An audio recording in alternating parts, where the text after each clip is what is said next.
Hello बच्चों, mission ज्ञान से मैं ज्योति मालपानी आपका स्वागत करती हूँ वेदांता के CSR ई लर्निंग इनिशिएटिव में। बच्चों हम पढ़ेंगे class 12 physics RBSC Hindi medium. ठीक है, इसमें टोटल आपके 12th में जो बुक है फिजिक्स की उसमें टोटल 17 चैप्टर्स हैं। ठीक है, हम एक एक चैप्टर को बहुत डिटेल वाइज स्टडी करेंगे, तो आप लोग मेरे साथ कॉपी पेन लेके बैठ जाइएगा, नोट्स बनाते रहिएगा। चलिए शुरू करें। आज का फर्स्ट चैप्टर इलेक्ट्रिक फील्ड यानी कि विद्युत क्षेत्र। ओके गाइस, अब देखिए जो विद्युत क्षेत्र हम पढ़ रहे हैं, सबसे पहले हमारा इसमें जो टॉपिक है वो है वैद्युतिकी। इसमें हम टोटल 11 टॉपिक्स हैं, इनको हम स्टेप बाय स्टेप पढ़ेंगे। ठीक है, हर टॉपिक एक दूसरे से कहीं ना कहीं रिलेटेड होगा, तो आप लोग शुरू से ही अच्छे से पढ़िएगा, हर टॉपिक को वहीं क्लियर करके चलिएगा। तो चलिए, आज का पहला टॉपिक है वैद्युतिकी, और इसमें हम पढ़ेंगे सबसे पहले तो वैद्युतिकी क्या होती है, यह कितने प्रकार की होती है, फिर हम अपने मेन टॉपिक पर आएंगे विद्युत आवेश यानी कि इलेक्ट्रिक चार्ज। चलिए शुरू करें। ओके, अब देखिए वैद्युतिकी क्या होती है। यह क्या होती है, भौतिक जो विज्ञान है, हम क्या पढ़ रहे हैं, भौतिक विज्ञान यानी कि फिजिक्स से तो पढ़ रहे हैं। तो फिजिक्स की एक शाखा होती है जिसमें हम गतिशील या फिर स्थिर आवेशों का अध्ययन करते हैं। यानी कि जो वैद्युतिकी है वो मेनली आवेशों के अध्ययन के लिए होती है।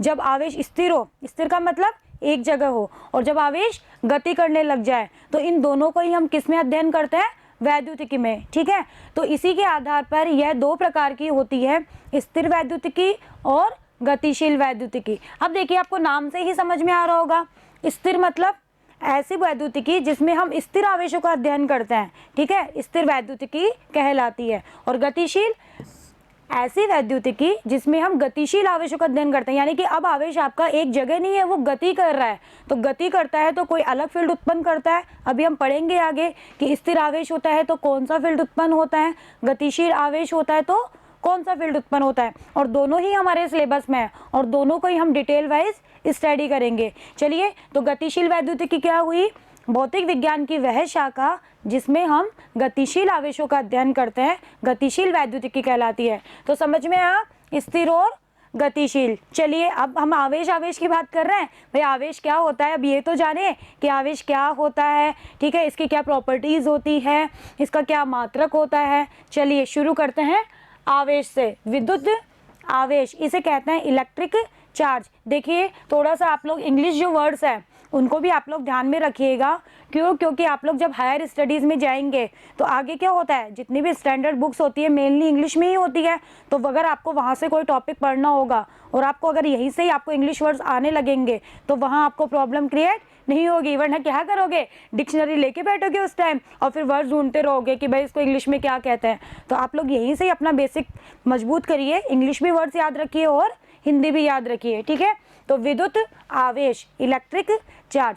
अब देखिए, ये जो आपका आवेश होता है यह किसी भी पदार्थ का मूल गुण होता है। ठीक है, इसके बिना किसी भी पदार्थ का कोई अस्तित्व नहीं होता है। यानी कि बिना आवेश के किसी भी पदार्थ का कोई अस्तित्व नहीं होता है। सब पदार्थों का मूल यह गुण है और सब में आवेश उत्पन्न होता है। ठीक है, अब दूसरी अगर डेफिनेशन ये भी दे सकते हो आप कि किसी द्रव्य पर, कोई भी द्रव्य है, ठीक है, उस पर आवेश एक ऐसा गुण है जिसके कारण यह विद्युत क्षेत्र और चुंबकीय क्षेत्र। ठीक है, अभी हम पढ़ेंगे कि विद्युत क्षेत्र कैसे उत्पन्न हुआ और चुंबकीय कैसे हुआ। ठीक है, तो किसी द्रव्य पर जो आवेश होता है वो एक ऐसा गुण है जिसके कारण यह विद्युत क्षेत्र और चुंबकीय क्षेत्र उत्पन्न करता है। ठीक है, यानी कि आवेश के कारण ही ये दोनों क्षेत्र उत्पन्न होते हैं। अब देखिए, अगर आपका आवेश स्थिर है, अगर आपका आवेश स्थिर है तो वह विद्युत क्षेत्र इलेक्ट्रिक फील्ड उत्पन्न करेगा। क्या उत्पन्न करेगा, इलेक्ट्रिक फील्ड। विद्युत क्षेत्र को क्या कहते हैं, इलेक्ट्रिक फील्ड। ओके, और चुंबकीय क्षेत्र को कहते हैं मैग्नेटिक फील्ड। ठीक है, ये भी आपके सिलेबस में है। अभी फर्स्ट चैप्टर हम इस पे पढ़ रहे हैं। ठीक है, 3rd या 4th चैप्टर से आपका चुंबकीय क्षेत्र स्टार्ट हो जाएगा। तो अगर आवेश स्थिर है तो कौन सा क्षेत्र उत्पन्न होता है, विद्युत क्षेत्र। और अगर आपका आवेश गतिशील है, अगर आपका आवेश गतिशील है तो विद्युत और चुंबकीय दोनों क्षेत्र उत्पन्न कर सकता है। और अगर आपका आवेश गतिशील तो है समान वेग से, तब तो वो विद्युत और चुंबकीय है दोनों उत्पन्न करेगा। लेकिन अगर वो उसमें त्वरण भी है, अगर उसमें त्वरण भी है यानी कि आवेश त्वरित है तो विद्युत क्षेत्र चुंबकीय क्षेत्र तो उत्पन्न करेगा ही, साथ में विद्युत चुंबकीय विकिरण भी उत्पन्न करेगा। ठीक है गाइस, तो आप थोड़ा सा ध्यान रखिएगा। तो आवेश क्या हो गया, एक ऐसा गुण जिसके कारण यह विद्युत क्षेत्र या चुंबकीय क्षेत्र उत्पन्न करता है या फिर इनका अनुभव करता है, या फिर पदार्थ का मूल गुण होता है जिसके बिना पदार्थ का कोई अस्तित्व नहीं होता है। अब देखिए, आप जो ये आवेश है ये कैसे उत्पन्न करेंगे, तो एक छोटा सा आप लोग प्रैक्टिकल है, आपके पास में अगर घर में ये चीज़ अवेलेबल है तो आप कर सकते हैं। क्या, एक कांच की छड़ लीजिए, क्या लीजिए, एक कांच की छड़ लीजिए और एक रेशम का कपड़ा, जानते हैं ना आप, ठीक है। तो कांच की छड़ और रेशम का कपड़ा लीजिए। जैसे ही आप रेशम के कपड़े से, रेशम का जो कपड़ा है उससे कांच की छड़ को रगड़ना स्टार्ट करेंगे, रगड़ोगे, थोड़ी देर रगड़ना, उसके बाद आप देखोगे कि जो आपकी कांच की छड़ है वो क्या हो जाएगी, धनावेशित हो जाएगी। ठीक है, और आपका जो रेशम का कपड़ा है वो क्या हो जाएगा, ऋणावेशित हो जाएगा। ये धनावेशित है, आप लोग थोड़ा सा इसको करेक्शन कर लीजिएगा, प्रिंटिंग मिस्टेक हो जाती है। ठीक है, तो कांच की छड़ क्या हो जाएगी, धनावेशित। अब देखिए धनावेशित कैसे हुई, कुछ नहीं हुआ, सिंपली जब आपने मान लीजिए कांच की छड़ है, जैसे मैं इसको रेशम के कपड़े से रगड़ूंगी तो कांच की छड़ के ऊपर, मैंने बताया ना कि हर जो पदार्थ होता है उसके अंदर क्या होता है, आवेश तो होते ही होते हैं। ठीक है, अगर सारे आवेश एक दूसरे को कैंसिल कर रहे हैं, उदासीन है, तो उसमें कोई करंट फ्लो नहीं होता है।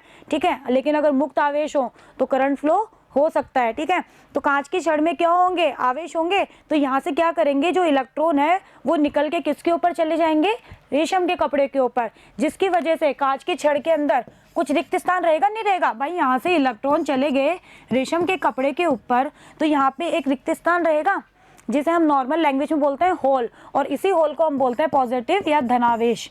ठीक है, तो यहाँ पे क्या होंगे, बहुत से धनावेश या होल इकट्ठे हो जाएंगे। ठीक है, तो कांच की छड़ तो क्या हो गई आपकी, धनावेशित हो गई, और रेशम का जो कपड़ा था वो क्या हो गया, ऋणावेशित हो गया। ओके, अब देखिए, अब हम आगे चलते हैं। ठीक है, तो आवेश आपको समझ में आया कि आवेश क्या होता है।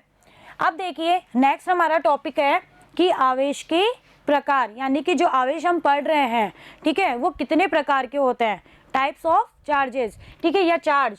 अब देखिए आवेश मेनली दो प्रकार के होते हैं, पढ़ा भी होगा आप लोगों ने छोटी क्लासेस में, थोड़ा बहुत तो हम पढ़ के आते ही है, थोड़ा बहुत फिजिक्स, थोड़ा बहुत केमिस्ट्री, ये तो सब हम 9th 10th में 8th में पढ़ के आते ही हैं।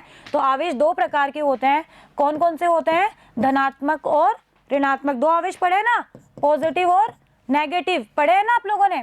ठीक है, तो दो प्रकार के आवेश होते हैं। अब देखिए धनात्मक आवेश क्या होता है और ऋणात्मक आवेश क्या होता है, अभी मैंने समझाया। क्या होता है धनात्मक आवेश, किसी पदार्थ में से इलेक्ट्रॉन की कमी हो जाना। अभी बताया था ना, कांच की छड़ का एग्जांपल लिया था हमने, ये कांच की छड़ थी, इसमें से इलेक्ट्रॉन चले गए रेशम के कपड़े के ऊपर, यहाँ से इलेक्ट्रॉन मूव कर गए, तो बताओ यहाँ पे इलेक्ट्रॉनों की कमी हुई नहीं हुई, हुई ना। तो यहाँ जब इलेक्ट्रॉन्स की कमी हुई तो इलेक्ट्रॉन की कमी होने का मतलब ये क्या हो गया, धनावेशित हो गई, तब यही तो कहा हमने।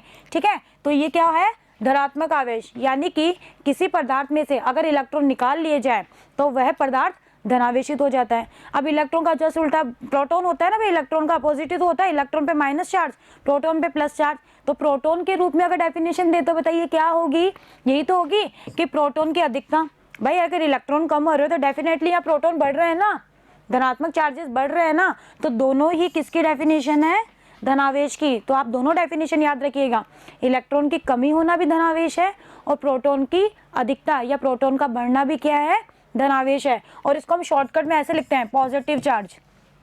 ठीक है, बहुत बार आपको आगे मिलेगा, मैंने ऐसे लिख रखा है, तो आप कंफ्यूज मत होइएगा, इसका मतलब होता है पॉजिटिव चार्ज यानी कि धनावेश। ओके, चलिए अब ऋणात्मक समझते हैं। बस जस्ट जो धनात्मक आवेश है ना उसकी उल्टी डेफिनेशन बना दीजिए।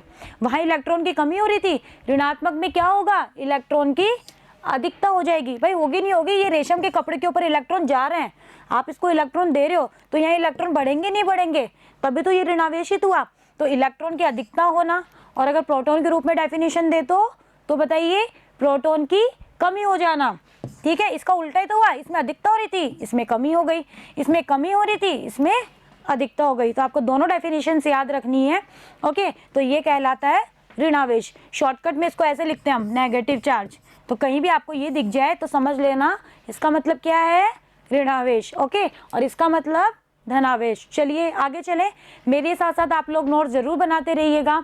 और अगर आपको वीडियो में कहीं भी प्रॉब्लम आ रही है, कुछ समझ में नहीं आ रहा है, तो आप वीडियो को दोबारा देखिएगा। लेकिन देखिए अपनी जो प्रॉब्लम है उसको आप यहीं क्लियर करके चलिएगा, क्योंकि फिजिक्स में एक टॉपिक दूसरे से लिंक होता है।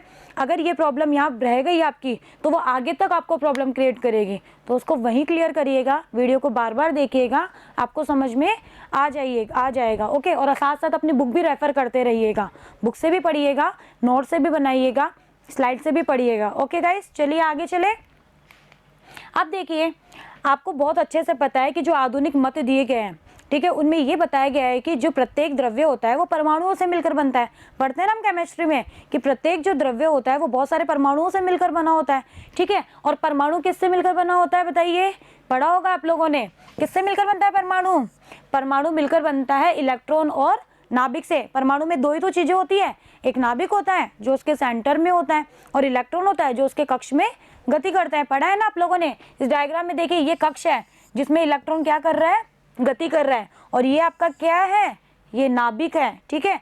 और बताइए नाभिक में कौन कौन होते हैं, बताइए। नाभिक में होते हैं प्रोटॉन और न्यूट्रॉन, ठीक है, दो कण होते हैं, प्रोटॉन और न्यूट्रॉन। और इलेक्ट्रॉन इसके बाहर नाभिक के चारों तरफ बहुत सारे कक्ष बने हुए रहते हैं, उनमें गति करता है।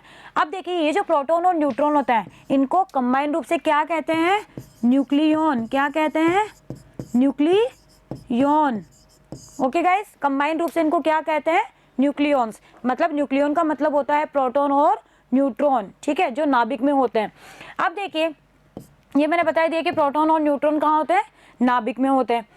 अब आपको अच्छे से पता है कि प्रोटॉन को हम कैसे लिखते हैं, सिंबल के रूप में P+ लिखते हैं, ठीक है। यानी कि प्रोटॉन क्या होता है, धनावेशित होता है। भाई प्लस साइन लगाया है तो इसका मतलब क्या है कि उसके ऊपर धनावेश है। इलेक्ट्रॉन को आप कैसे लिखते हो, ऐसे लिखते हो, ठीक है, इसका मतलब माइनस साइन लगा हुआ है ऊपर, इसका मतलब इलेक्ट्रॉन ऋणावेशित होता है। और न्यूट्रॉन को कैसे लिखते हो, ऐसे। अब बताइए, मैंने इसके ऊपर कोई साइन लगाया, ना प्लस है ना ही माइनस है, तो इसका मतलब क्या हुआ कि न्यूट्रॉन आपका क्या होता है, उदासीन होता है, ठीक है। तो ये थोड़ा आप ध्यान रखिएगा, प्रोटॉन धनावेशित होता है, न्यूट्रॉन उदासीन होता है, और इलेक्ट्रॉन ऋणावेशित होता है। ओके, अब देखिए, यदि परमाणु में, अब बताइए कोई परमाणु है वो उदासीन अवस्था में है, कब होगा वो उदासीन अवस्था में, बताइए। थोड़ा सा आप खुद का कॉमन सेंस यूज करिए और ये बताइए कि परमाणु है वो उदासीन अवस्था में कब होगा। अब आपको अच्छे से पता है कि परमाणु में क्या क्या होता है, इलेक्ट्रॉन, प्रोटॉन और न्यूट्रॉन। भाई न्यूट्रॉन का तो कोई मतलब ही नहीं है, क्योंकि उसके ऊपर तो कोई चार्ज होता नहीं है, नहीं होता ना। तो आपको क्या करना है, अगर आपके प्रोटॉन की संख्या इलेक्ट्रॉन की संख्या के बराबर हो जाए, जैसे ये कोई परमाणु है, इसमें जितने प्रोटॉन हैं उतने ही इसमें इलेक्ट्रॉन हो, तो बताइए ये सब एक दूसरे को कैंसिल करेंगे, नहीं करेंगे, करेंगे ना। तो पूरा का पूरा परमाणु आपका कैसा होगा, उदासीन होगा। तो उदासीन किस कंडीशन में होगा, जब प्रोटॉन की संख्या इलेक्ट्रॉन की संख्या के क्या हो जाए, बराबर हो जाए। और उदासीन को हम क्या बोल सकते हैं, अनावेशित भी बोल सकते हैं। भाई अब कोई चार्ज ही नहीं बचा तो बताइए अनावेशित हुआ नहीं हुआ, ठीक है। उदासीन को न्यूट्रल भी बोलते हैं। ओके, तो ये भी आप ध्यान रखिएगा कि उदासीन होने का मतलब क्या होता है, प्रोटॉन की संख्या इलेक्ट्रॉन की संख्या के बराबर होना। अब देखिए, हम पढ़ेंगे कि चालक क्या होता है और कुचालक क्या होता है। सुना तो बहुत बार होगा कि भाई ये चीज़ चालक है, हम कहते हैं कि तांबा है वो चालक होता है, लोहा है वो चालक होता है, कहते हो ना, ठीक है। ये आपका प्लास्टिक का पेन है, ये कुचालक है। लकड़ी की टेबल होती है वो भी कुचालक होती है, कहते हो ना। रबड़ भी कुचालक है, ग्रेफाइट कुचालक है, कहते हो ना। तो आखिर ये होते क्या है, मतलब चालक और कुचालक में फ़र्क क्या होता है, कुछ तो होता होगा, ठीक है। वो ये होता है कि आपको अच्छे से पता है कि कोई भी जो पदार्थ होता है उसमें इलेक्ट्रॉन यानी कि आवेश होते हैं। अगर आवेश तो सब में होते हैं, लेकिन अगर किसी पदार्थ में मुक्त आवेश हो यानी कि मुक्त इलेक्ट्रॉन्स हो, क्या हो, मुक्त मतलब फ्री घूमने वाले इलेक्ट्रॉन्स हो, मुक्त हो, ठीक है। तो किसी पदार्थ में यदि विद्युत आवेश का मतलब क्या है, इलेक्ट्रॉन्स, ठीक है। तो इलेक्ट्रॉन क्या हो, उनका मुक्त प्रवाह हो रहा हो या उसमें मुक्त इलेक्ट्रॉन्स हो, तो ऐसे पदार्थ क्या होते हैं, चालक होते हैं। जैसे तांबा, लोहा, इन सब में क्या होते हैं, फ्री इलेक्ट्रॉन्स होते हैं। इसकी वजह से ये क्या होते हैं, विद्युत के चालक होता है। इसलिए वायर वगैरह में हम ज़्यादातर ये तो यूज़ करते हैं, कॉपर वगैरह का इनका तो यूज़ करते हैं। कभी देखा है प्लास्टिक का टायर लगाते हुए, प्लास्टिक की तो बॉडी लगाई जाती है ताकि हमें करंट ना लगे, होता है ना, ठीक है। क्योंकि प्लास्टिक जो होता है वो क्या होता है, विद्युत का कुचालक होता है, तो इसीलिए उसके ऊपर प्लास्टिक की बॉडी लगाते हैं ताकि अगर हम उसको छुए भी तो एक बार हमें झटका ना लगे, ठीक है। लेकिन आप अंदर वाले वायर को मत छू लीजिएगा, आपको झटका लग जाएगा, क्योंकि वो कॉपर के इनके बने होते हैं, तो वो क्या होते हैं, विद्युत के सुचालक होते हैं, ठीक है। आप लोग घर पे ये प्रैक्टिकल बिल्कुल मत करिएगा, ठीक है। चलिए आगे चलते हैं। तो चालक समझ में आए, चालक को हम कंडक्टर भी बोलते हैं, क्या कहते हैं, कंडक्टर, ठीक है। चालक और कंडक्टर एक ही बात है, इंग्लिश में इसे कंडक्टर कहते हैं। अब चलिए हम बात करते हैं कुचालक की, जिसे कहते हैं इंसुलेटर। क्या कहते हैं, इंसुलेटर। अब देखिए चालक में तो क्या होता है, मुक्त इलेक्ट्रॉन्स होते हैं, तो कुचालक क्या होंगे, ऐसे पदार्थ जिनमें मुक्त इलेक्ट्रॉन नहीं होते हैं, उन्हें हम क्या कहते हैं, कुचालक कहते हैं। क्योंकि जब इनमें मुक्त इलेक्ट्रॉन ही नहीं होंगे, और धारा जो होती है वो हमेशा मुक्त इलेक्ट्रॉन की वजह से तो प्रवाहित होती है, तो जब धारा ही प्रवाहित नहीं होगी तो कुचालक होंगे नहीं होंगे, होंगे। और कुचालक के दो नाम और है, विद्युत रोधी भी इन्हीं को भी बोलते हैं, और पैरावैद्युत डाई इलेक्ट्रिक भी इन्हीं को कहते हैं। तो आप तीनों नाम ध्यान रखिएगा, तीनों एक ही बात है, ठीक है। जैसे एग्जाम्पल कांच हुआ, प्लास्टिक हुआ, लकड़ी हुआ, ये सब आपके क्या हैं, इंसुलेटर के एग्जाम्पल्स हैं। चलिए मेरे साथ साथ आप लोग नोट ज़रूर बनाते रहिएगा। अगर आपको वीडियो में कुछ समझ में नहीं आ रहा है तो आप वीडियो को दोबारा देखिएगा। चलिए गाइस आगे बढ़ते हैं। अब हमने आवेश जान लिया, भाई आवेश क्या होता है, आवेश के प्रकार भी जान लिए। चलिए अब आवेश के मात्रक की बात करते हैं। अब देखिए मात्रक, विमा, डायमेंशन, ये सब 11th क्लास में हम लोगों ने बहुत डिटेल से स्टडी करा है ना। जो सेकंड चैप्टर था यूनिट एंड मेजरमेंट, उसमें हम लोगों ने इनको बहुत डिटेल से स्टडी करा है, और हम वहाँ सीख के आ चुके हैं कि कैसे मात्रक निकालते हैं, कैसे विमा निकालते हैं, आती है ना आप लोगों को। चलिए करते हैं। आवेश का मात्रक, मात्रक को बोलते हैं यूनिट, बोलते हैं ना, यूनिट ऑफ चार्ज। पहले तो आप बताइए कि विद्युत धारा का सूत्र क्या होता है, I = Q/T, होता है नहीं होता भाई, विद्युत धारा यही तो होती है। एकांक समय में या 1 सेकंड में आवेश की मात्रा विद्युत धारा कहलाती है ना। अब I = Q/T, जहाँ Q क्या है, आवेश, T क्या है, समय, और I क्या है, विद्युत धारा। हमें तो किसका मात्रक चाहिए भाई, हमें तो आवेश का चाहिए ना। तो बस कुछ मत करिए, आवेश का फॉर्मूला निकाल लीजिए। कैसे निकालेंगे, इसको क्रॉस गुणा कर दीजिए, तो Q एक तरफ आ जाएगा और IT एक तरफ चला जाएगा। तो ये है हमारा आवेश का फॉर्मूला, Q = IT। आपको ध्यान रखना है, बस फॉर्मूला ध्यान है। विमा भी निकाली जा सकती है और मात्रक भी निकाला जा सकता है। चलिए फटाफट बताइए, Q = IT है, तो इस Q का मात्रक क्या हो गया, I होता है। आप जो विद्युत धारा लेते हो ये 7 मूल राशियों में आती है नहीं आती है, ये भी हम 11th में पढ़ के आ चुके हैं, पढ़ा है ना भाई। 7 मूल राशियाँ होती है जिनमें करंट भी होती है और समय भी होता है। तो करंट का मूल मात्रक क्या होता है, एम्पियर, होता है नहीं होता, थोड़ा सा रिमेंबर करिए, 11th क्लास में पढ़ा है हमने सेकंड चैप्टर में। और समय का मूल मात्रक क्या होता है, सेकंड। तो बताइए Q का मूल मात्रक क्या हो गया, एम्पियर इंटू सेकंड। और इस एम्पियर इंटू सेकंड को ही कंबाइंड रूप से क्या कहते हैं, कूलाम भी कहते हैं। क्या कहते हैं, कूलाम, ठीक है। और इसको कैपिटल C से लिखते हैं, किससे लिखते हैं, कैपिटल C। तो आवेश का मात्रक क्या हो गया, आवेश का मात्रक हो गया कूलाम, ठीक है। इंग्लिश में भी इसको कूलाम भी लिखते हैं और इसको कैपिटल C से डिनोट करते हैं, ओके। तो जहाँ भी आपको कैपिटल C नजर आ जाए समझ लेना वो आवेश का मात्रक है, कूलाम, ठीक है। अब देखिए, चलो हमें आवेश का मात्रक भी पता चल गया, ठीक है। अब देखिए आवेश जो होता है, अगर मैं आपको कहूँ कि मुझे 1 कूलाम की डेफिनेशन चाहिए कि भाई 1 कूलाम कितना होता है, ये 1 कूलाम की क्या डेफिनेशन होती है, तो देखिए डेफिनेशन बनाना बहुत आसान है, बिल्कुल भी टिपिकल नहीं है। बस आपको फॉर्मूला याद होना चाहिए, ठीक है। और थोड़ा सा उसको आप अपने अकॉर्डिंग सेट करिए, जो आपको चाहिए वो निकालिए। आपको क्या चाहिए बताइए, 1 कूलाम चाहिए, 1 कूलाम। चलिए आपने अभी अभी फॉर्मूला निकाला, I × T, भाई Q तो यही होता है, आवेश = होता है धारा इंटू समय। चलिए 1 कूलाम चाहिए, इधर लिख दिया 1 कूलाम, लिख दिया। अब आपको 1 कूलाम चाहिए, यानी कि आपके लेफ्ट हैंड साइड में अगर 1 है तो राइट हैंड साइड में भी भाई 1 ही होना चाहिए ना। तो ये 1 कब बनेगा, जब मैं 1 एम्पियर ले लूँ और 1 सेकंड ले लूँ। बताओ 1 1 से गुणा हुआ तो 1 एम्पियर सेकंड क्या बन गया, कूलाम बन गया ना। तो बताइए डेफिनेशन ईजी हुई नहीं हुई, हुई ना। तो बताइए क्या डेफिनेशन हुई 1 कूलाम की, अब बताओ याद करने की जरूरत पड़ेगी इसको, नहीं, सिंपल यहाँ से डेफिनेशन बनाइए। यदि किसी पदार्थ में 1 सेकंड में, भाई 1 सेकंड ले रहे हैं तो 1 सेकंड में 1 एम्पियर धारा प्रवाहित हो रही है, तो उस पर आवेश का मान कितना होगा, 1 कूलाम होगा। इजीली बन गई डेफिनेशन। यदि किसी पदार्थ में 1 सेकंड में 1 एम्पियर धारा प्रवाहित हो रही है तो उस पर आवेश का मान कितना होगा, 1 कूलाम होगा। तो यहाँ से आप 1 कूलाम की डेफिनेशन भी दे सकते हैं। तो रटने की जरूरत नहीं है, बस फॉर्मूला याद होना चाहिए और डेफिनेशन बनाना आना चाहिए, क्योंकि आगे हम बहुत सारी डेफिनेशंस बनाएंगे इसी तरह से। चलिए अब देखिए, कुछ आवेश के इस तरह के सिंबल होते हैं जो आपको न्यूमेरिकल्स में दिए जाते हैं, तो उनको आपको किस में चेंज करना होता है, स्टैंडर्ड में। तो आप ध्यान रखिएगा 1 माइक्रो कूलाम, ये जो म्यू है ना इसको बोलते हैं माइक्रो, क्या बोलते हैं, माइक्रो। तो 1 माइक्रो जो गुलाम होता है उसमें 10 की पावर -6 गुलाम होता है। तो जहाँ भी आपको माइक्रो नज़र आ जाए, चाहे से 1 माइक्रो एम्पियर ही क्यों ना हो, ऐसे भी आ जाए, तो आप इसको लिखोगे 10 की पावर -6 एम्पियर, मतलब इस माइक्रो का मतलब है 10 की पावर -6, ठीक है। इसी तरह से 1 नैनो, 1 नैनो, नैनो का मतलब होता है, ये नैनो के लिए है, इसका मतलब होता है 10 की पावर -9, ओके गाइज। और 1 पीको, ये जो पी है इसको बोलते हैं पीको। 1 पीको का मतलब होता है 10 की पावर -12। तो आप ये 3 सिंबल याद रखिएगा। 1 माइक्रो तो 10 की पावर -6 से गुणा करना है, 1 नैनो तो 10 की पावर -9 से, और 1 पीको तो 10 की पावर -12 से। अब यहाँ गुलाम दे सकता है, एम्पियर दे सकता है, कुछ भी दे सकता है वो। तो आपको तो बस ये पता रखना है कि माइक्रो का मतलब है 10 की पावर -6, नैनो का 10 की पावर -9 और पीको का 10 की पावर -12, ठीक है। अब चलिए आगे बढ़ते हैं। अब हमने एमकेएस में तो या एसआई पद्धति में हमने भाई 3 पद्धतियाँ पढ़ी है ना 11th क्लास में, एमकेएस, सीजीएस, एफपीएस, और एक स्टैंडर्ड पद्धति थी एसआई। तो एसआई में तो आवेश का मात्रक हमने बता दिया क्या होता है, कूलाम।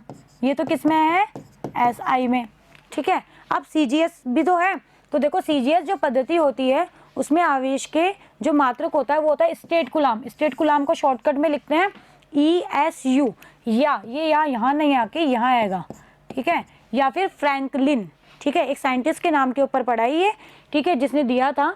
तो सीजीएस में जो आपका आवेश होता है उसका मात्रक होता है स्टेट कूलाम, जिसको शॉर्टकट में लिखते हैं ESU इस तरह से, या फिर फ्रैंकलिन होता है, ठीक है।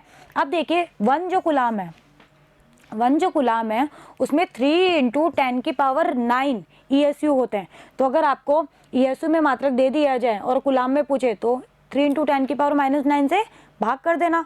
कूलाम को ESU में पूछे तो क्या करना है, 3 × 10 की पावर 9 से गुणा कर देना। तो ये भी आप थोड़ा सा ध्यान रखिएगा। चलिए आगे बढ़ते हैं। आवेश जो होता है उसका एक मात्रक और होता है, फैराडे कहते हैं इसे, क्या कहते हैं, फैराडे, ठीक है।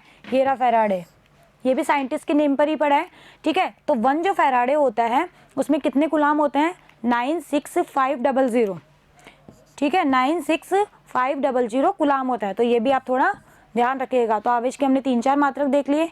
चलिए अब आवेश के क्या निकालते हैं, विमा निकालते हैं। विमा निकालना सीखा है ना हमने 11th में, चलिए निकालते हैं।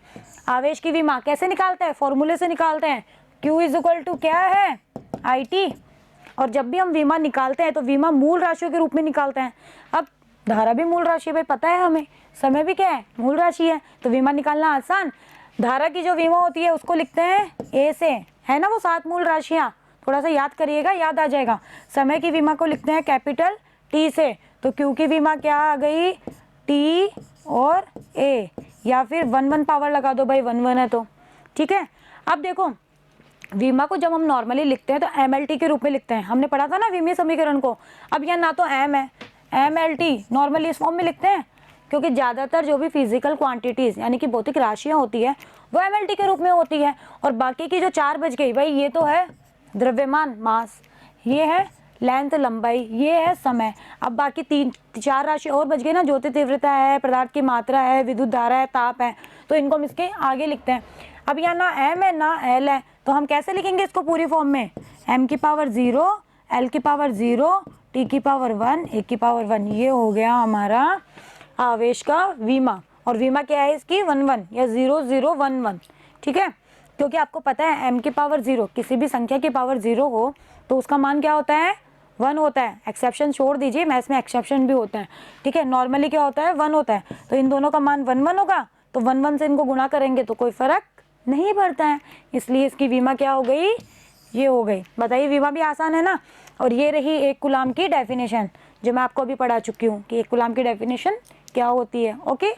अब देखिए गाइस, आज हम लोगों ने क्या क्या स्टडी किया। आज हम लोगों ने पहले वैद्युतिकी जाना, वैद्युतिकी के प्रकार जाने। फिर हमने क्या स्टडी किया, आवेश के बारे में किया, भाई आवेश क्या होता है। फिर आवेश के मात्रक निकाले, ठीक है। उसके बाद में इसकी विमा निकाली, 1 कूलाम की डेफिनेशन दी।